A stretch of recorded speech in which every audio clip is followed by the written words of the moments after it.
बड़ा सोहना लगदा साफ सुथरा पंजाब, बड़ा सोहना लगदा साफ सुथरा पंजाब। इंज यह महकदा जिवें महकदा गुलाब, इंज यह महकदा और जिवें महकदा गुलाब। और बड़े इत्थे वसदे जिमींदार ते नवाब, हर वेले चलदा इत्थे रावी ते जनाब। मक्खन जट जी देश पंजाब दा सोहना प्यारा मिठा सुच्चा कल्चर लैके हाजिर आ जी।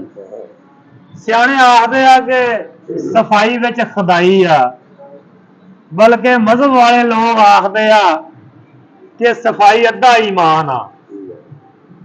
तो जदों दी कायनात तखलीक होई आ ते इंसान दे दिलां तो लैके गुजरगावां तो लैके रहैशगावां तक सफाई की लोड़ पई।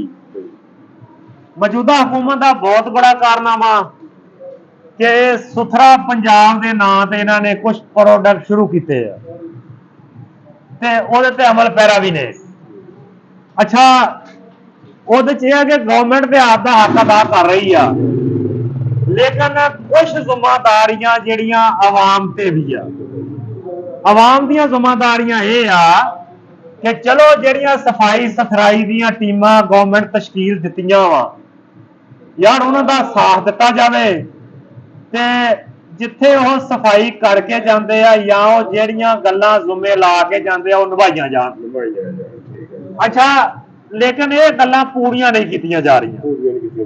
गली कूचे बाजार नुक्कड़ चौक उन्हां च जिहड़े भी यह ढेर गंदगी ते चुक के जाते आ ते नाल तंबीह करके जाते आ बीबियां माइयां भैणां नूं भी जवानां नूं भी कि चलो यार सुथराई जी जगह साफ सुथरी रहे तो चंगी लगती है, लेकिन जो मुड़ के आते उस तो डबल गंद फिर उत्थे ही पाया होंदा।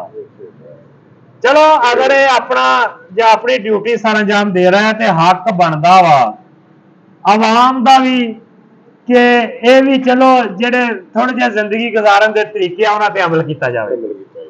ए देखो ना जी ए मुफ्ती बाबर साहब है भी टोप लैके जा रहे हैं। ये मजहबी लोग आखते हैं कि सफाई निसफ ईमान आ, कि सफाई अद्धा ईमान आ। चलो दुनियादारां की नहीं मननी तो इन्हां दी मन ली जाए तो जनाब ये खातर ख्वाह फायदा हो सकता। साफ सुथरा महकदा चहकदा पंजाब जिहड़ा कि चीफ मिनिस्टर पंजाब का ख्वाब है पूरा हो सकता वा। अच्छा आवाम की मदद तो बगैर ये गल पाया तकमील तक नहीं पहुंच सकती। टीमां भावें इस तो भी 4 गुना ज्यादा बढ़ जाए। क्यों जी मलिक साहब जिन्नी देर तक आवाम का तावन नहीं आता उन्नी देर तक मकासद हासिल नहीं किए जा सकते जिहड़ी कि चीफ मिनिस्टर चाहुंदी आ कि मकासद हासिल किए जान। पंजाब नूं साफ सुथरा बना दिता जाए जिहदे नाल चलो ए जिहड़े गंदगी के ढेर आ मुक जाण ते कोशिश करिया जे गुजारिश ही है जी तुहाडे अगे कि चलो इन्हां दा साथ दिता जाए।